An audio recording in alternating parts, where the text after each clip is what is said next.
Thank you, Madam Speaker. Madam Speaker,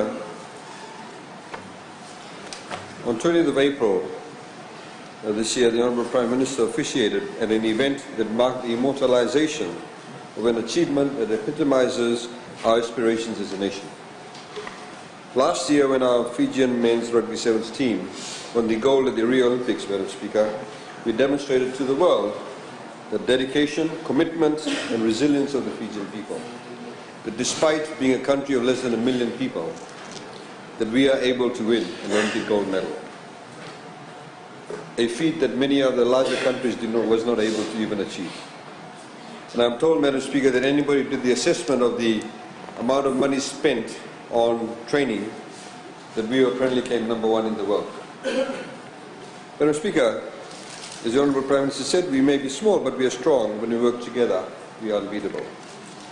Mr. Speaker, I would like to acknowledge the Reserve Bank of Fiji and the board and management for this great initiative to issue a commemorative circulation $7 banknote and a 50-cent coin. We have received extremely positive feedback on the designs and portraits used and the fact that our Rio Olympians have been honoured on our own currency.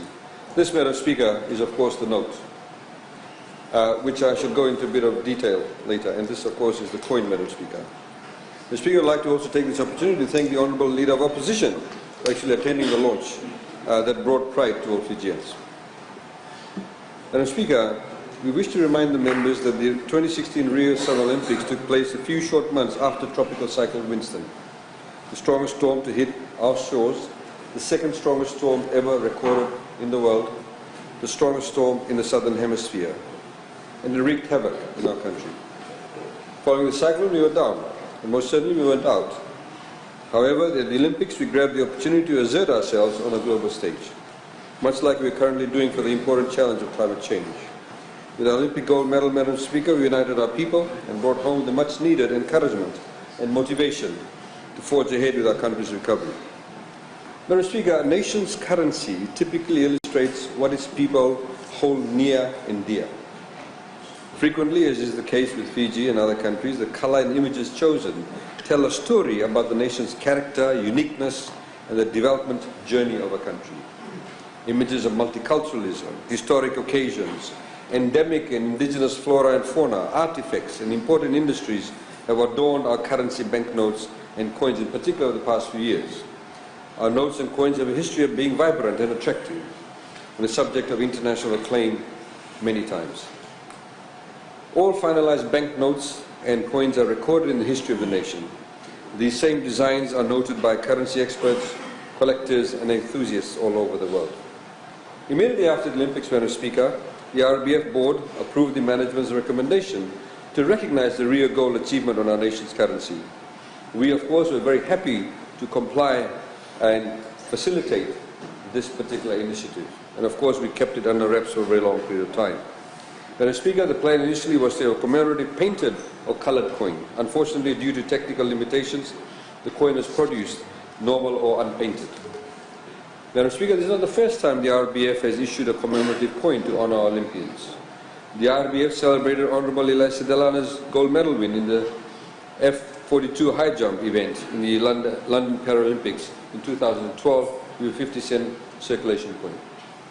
Madam Speaker, again in this initiative, the 50-cent denomination was chosen because it would readily be accessible to all citizens, especially our young children. The commemorative coins were minted by our current suppliers, Royal Canadian Mint. This was because the RBF retained the overall shape and measurements of the current 50-cent coin and substituted the new Rio design in place of the existing flora and fauna design. In addition, the metallic content of the Rio commemorative 50-cent coin is the same as the flora and fauna 50-cent coin. In doing this, Madam Speaker, the RBF retained its existing 1 million point supply order with the Canadian Mint to meet currency demand, but switch the design to the Rio Gold format. Madam Speaker, this ultimately meant that no additional cost was incurred in minting the new Rio Gold coin design 50-cent coin. Madam Speaker, there was no cost involved in doing this additional design. As we all know, that printing these things and printing these coins actually cost money. Madam Speaker, while the commemorative 50-cent coin was in process, the RBF board directors also approved a commemorative banknote project and a selective tender was initiated by inviting tenders from our current banknote printer and printer for the last 103 years, De La Rue Currency, and renowned French banknote printer Auyaz Fiduciary. I hope I'm saying that correctly.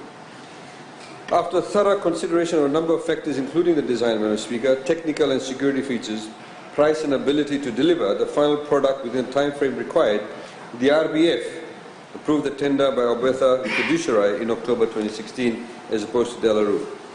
Madam Speaker, it is important to note that the unit cost of producing one $7 banknote is in fact lower than the cost of printing an existing $5 note, which is approximately 30 cents per note. Madam Speaker, the cost of printing 2 million commemorative banknotes were borne by the RBF, not by government. Let me highlight here that the government and the taxpayers did not bear this cost at all. The RBF is confident that the cost will be fully recovered from the sale of special uncut sheets of $7 banknotes. So you can go and buy commemorative sheets of uncut these notes. 32 of them will come in one sheet and actually seek a very high price. Uncut banknotes, Madam Speaker, are popular collector's item and the highest numismatic revenue earner for the RBF in recent years. The RBF has printed 10,000 of these uncut sheets, which, as I've highlighted, has 32 notes per sheet, and estimates from this numismatic item to generate about $3 to $4 million just in sales. Many collectors are after this. Madam Speaker, as we know that the special feature of the $7 note include the use of optically variable ink in gold color, representing, as you can see over here, representing the gold win, which contains embossed features in the shape of RBF's logo, the tanganga. This effect can be felt by gradually moving one's finger over it. This embossing gives depth and lends itself perfectly to the depiction of a gold medal. When placed under ultraviolet light source as a security feature, the gold medals around the necks of each player depicted on the note are revealed. So you can actually see the gold medals, you put it up against the light. As well as a set of gold posts with a try being converted. You'll see this, go home and have a look at it through the light and you'll see these features. The serial numbers are also laid out in a unique manner, Madam Speaker, one set in horizontal and the other set in vertical format, as we've seen from this note. All serial numbers have the prefix as AU, the chemical symbol for gold. And there's also a 2mm security thread with words dedicated to our gold Olympians. Madam Speaker, the commemorative $7 note and 50-cent coin both feature the mastermind behind our real gold win, National Sevens coach, former coach Ben Ryan, in his iconic pose on the world-renowned Singatoka sand dunes, a very fitting place, Madam Speaker. Madam Speaker, let me also add, Madam Speaker, that we have been reliably informed that this is now the only $7 banknote in circulation in the world. The only country in planet Earth that has the $7 banknote. Also, for the first time, Madam Speaker, Fiji is a banknote with an obverse front, vertically orientated, and the reverse bank remains in the traditional horizontal orientation. This orientation complements the selected designs. Madam Speaker, the image chosen for the reverse side of the banknote was the best high-resolution photograph that captured the entire team and the officials behind the team. And this, of course, includes Ben Ryan, the section manager, Ropatne Kauvesi, strength and coordination coach, Nadheleni Dawanimbuka, physiotherapist, William Kong, trainer, Nadheleni Dawanimbula, and assistant coach, Chris Cracknell. It is also extremely fitting, Madam Speaker, that the Honourable Prime Minister and the President of the Fiji Rugby Union features in the image. The Bainimarama government was instrumental in reorganising and refocusing the Fiji Rugby Union, which eventually led to the recruitment of Ben Ryan that set us on the road to Rio Gold. And of course, we funded part of his salary. Likewise, Madam Speaker, the other image on the 50-cent coin features the 7 teams' famous bonding pose. Typically, the designing, production and delivery of banknotes or coins ranges between 12 to 18 months. The RBF, with its partners, banknote printer and coin mint printer, took only 8 months to produce the commemorative currency. This is a remarkable achievement and we'd like to thank them for their efforts in this. Madam Speaker, the $7 banknote and 50-cent coin have been gazetted as a legal tender and are part of currency in circulation with effect from 21st April 2017. The RBF entered almost 600,000 of the $7 notes and around 700,000 of this 50-cent coins into circulation. This means the commemorative banknote and coin is redeemable at face value and can be used to purchase goods and services or for payment or for account. This was a conscious decision to ensure that both the banknote and coin were as affordable and accessible as possible. If the RBF were to issue very limited uncirculated banknotes or coins, it would have attracted a premium which would limit accessibility to the general public. We do, however, expect that these banknotes and coins will be kept by Fijians and the currency enthusiasts for its novelty and sentimental value, Madam Speaker. Madam Speaker, it is important that any country keeps its currency, banknotes and coins relevant. There are many technical aspects to this relevancy, but broadly these encompass structure, security, durability and design. The RBF keeps a constant tab on the relevance of our nation's currency, and at least every 7 years a comprehensive review of all technical aspects is typically commissioned. Madam Speaker, the review exercise includes a public survey and an invitation to tender process that is made to all leading banknote producers and coin minters globally. The public survey feedback and tenders are analysed and decisions made based on expected benefits weighed against costs. These decisions, Madam Speaker, include security features that need to be updated to keep abreast of technology available to counterfeiters. Changes to banknote substrate can enhance durability and longevity of the banknotes when in circulation. Metallic composition of coins, Madam Speaker, can also be changed to improve convenience and deter counterfeiting. It also becomes lighter. Altering denominations may also make economic sense from a convenience and cost perspective. Madam Speaker, during the review, the opportunity is also taken afresh and revitalize our images on our currency. Prior to this, Madam Speaker, the last change in currency was done in 2012 for the flora and fauna banknotes and coins, Madam Speaker. Madam Speaker, let me briefly mention the currency designs launched in 2012 by His Excellency, the former President, Ratibali Nalitikau, to replace the long-serving currency designs with the Queen of England's image. Madam Speaker, you will note in 2012 currency changed. The $100 note, $50 note, $20 note, $10 note, and $5 banknotes depicted flora and fauna indigenous to Fijian. The $100 banknote features Fiji's Nanaya, which is of striking appearance and is extremely well known to the inland communities of Itilevu, mainly Navosa and other places similar to that. The $50 banknote has the Tangi Modhia, Fiji's best known flower, and the $20 features the Kadau Ngau, known to nest only in Ngau Island, is one of the world's most rare birds. The $10 and $5 banknotes feature the Belevi, which is endemic to Fiji and is one of Fiji's few true freshwater residents, and the Kulawai, which is the lorikeet, the smallest member of the parrot family, also endemic to Fiji, Madam Speaker, and has only been recorded from Vitilevu, Vanuatu, Taveuni and Ovalau. Likewise, Madam Speaker, the coin designs, the $2, $1, 50 cent and 20 cent coins introduced in 2012, also features indigenous flora and fauna. Madam Speaker, these notes and coins have since been accepted by one and all.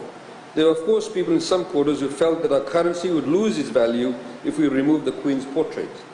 The point to note, Madam Speaker, is that the indigeneity should not only be emphasized through politics, as the opposition seems to think and favor, but by mainstreaming it and celebrating it in our everyday activities and way of life. That's precisely what we set out to do, Madam Speaker, when Cabinet approved having indigenous flora and fauna on our notes and our coins. Madam Speaker, the reality also is that the value of the Fijian currency is not determined by the picture on the notes and coins, but rather the two-way trades between Fiji and its major trading partners. Madam Speaker, we wish to also highlight that RBF was awarded the Regional Banknote of the Year Award for the Fiji's Flora and Fauna Banknote series at the Asian, Middle East and Africa High Security Printing Conference that took place in Thailand in October 2013. Madam Speaker, I'd like to finally acknowledge the teams at the Obertha Fiduciary, the Royal Canadian Mint and the RBF that worked directly on this initiative, and of course our Sevens Rugby team. And I think it's important to mention their names again, Madam Speaker, for the purpose of Hansard. Captain Osea Kolinisau, Apisai Dome Lailai, Chasa Vera Malua, Joshua Tuisova, Kitione Talinga, Leone Nakarawa, Samasoni Viriviri, Savenada Rawada, Semi Kunatani, Jerry Tuai, Patemo Rovovo, William Mata, Masivesi Dakuanga. Madam Speaker, through these notes, through these coins, the nation salutes these people and the coach and the other coach members, and we're proud to celebrate your golden achievement on our national currency. Thank you, Madam Speaker. Thank you. And I call on the Leader of Opposition or her designate to deliver his response. Madam Speaker, I rise to respond from the side of our party to the statement by the Honourable Minister. We also congratulate our boys in the victory in Rio with the Olympics, and it's good that we remember them in this manner. But our concern, Madam Speaker, is that we appear to be glorifying the leadership more than the sport of rugby and the players. In the beginning, when they came, we saw the opposite. They must each have a piece of land. They must each have a house.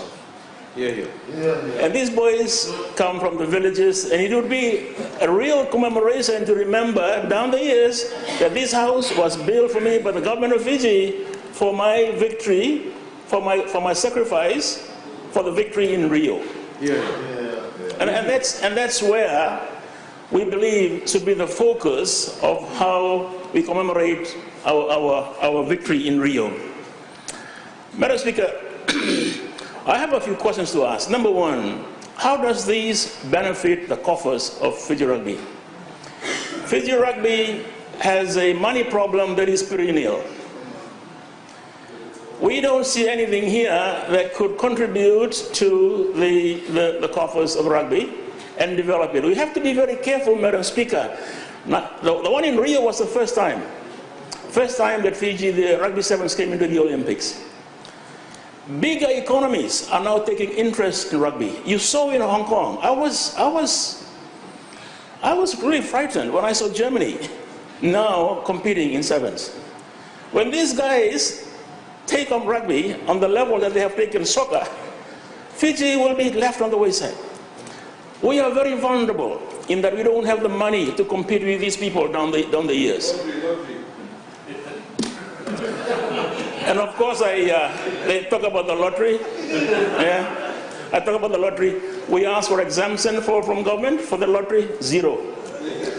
Our people who were selling lottery in Honolulu, the army and the police stopped them from selling. and these are the people who are questioning us when we try to raise money for rugby. We have to be, I was the promoter, Madam Speaker.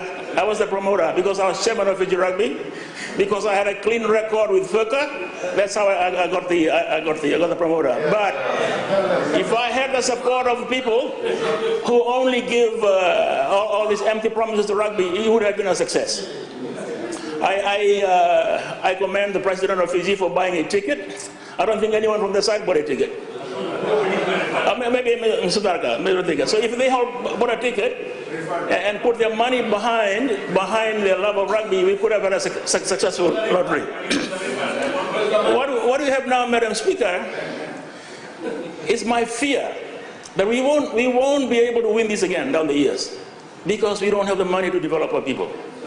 I put up a petition for Fiji to consider franchising rugby. Unfortunately, I'm told that FRU is out of bounds.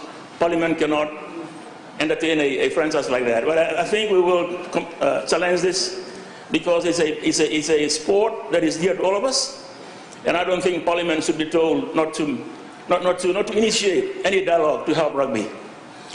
Madam Speaker, like I said, I was the chairman of rugby for a number of years there.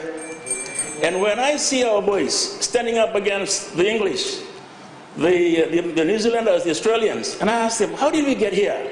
Madam Speaker, it's because of the support from our people.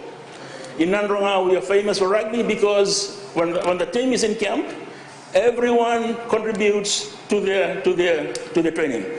I contribute whatever I can. Somebody goes and catch fish and vegetables, whatever, to feed the boys. When they stand in front of the world, playing the rugby in Hong Kong, wherever, it's because of the sacrifice of the ordinary people. That is why I wanted this petition, so that we can look at franchising it and put money into the coffers of rugby to guarantee the success of the sport down the years. And I believe it's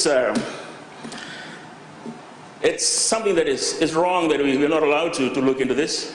It is a concept. The value of rugby in Fiji can never be realized because it is confined to the companies in Fiji, marketing their products to a small consumer base. It should be taken global, and that's where franchising would be a way to go about it. And I hope that in the future we can be allowed to have dialogue on this, or initiate dialogue to put more money into rugby. Madam Speaker, yes, let's remember the victory in Rio in this way, but we should be remembered in a manner that can contribute and put monetary value into rugby to benefit the sport. Thank you, Madam Speaker. I now call upon the Leader of NFP or his designate to speak in response. Thank you, Madam Speaker. I thank the Honourable Minister for his statement. May I, Madam Speaker, also applaud once again the valiant efforts of our 7 heroes, and we salute them. Madam Speaker, if you recall, this side of the House had, during one of our previous debates, strongly proposed that the government side should upscale its financial support to our 7th team in the Olympic bid, and I hope that is remembered. In fact, the opposition had fought long and hard for more allocations, but the Olympic success can only be attributed to them, their zeal and fire. And from the then Coach Ben Ryan to all the physiotherapists and conditioning coaches and the loyal fans like the Blue Wiggers. But most especially, this is all about our boys, Madam Speaker. They did this, and we can never thank them enough. I agree, these notes and coins are commemorative, and it was the right thing to do. But, Madam Speaker, our support for our 7th team cannot and must not end here. From this side of the House, we expect to see a little more support to our 7th heroes during the budget debate, the coming budget debate, and a little more innovation from the Fiji Rugby Union in catalyzing our natural flair. And it cannot be just limited to the boys' rugby environment alone. We must also acknowledge, as Honourable Gaboka said, the tremendous sacrifices of their families in that arduous journey, and the journey to come as we defend our Olympic title. For that, we also expect that our budget allocations will look for some way to acknowledge the family members and our 7th heroes. And Speaker, the Olympic standard cannot be a one-off. The global acknowledgement, and Honourable Gaboka alluded to some of those, that global acknowledgement and excellence proven to us by our boys must be maintained here forever. Thank you, Madam Speaker. Thank you.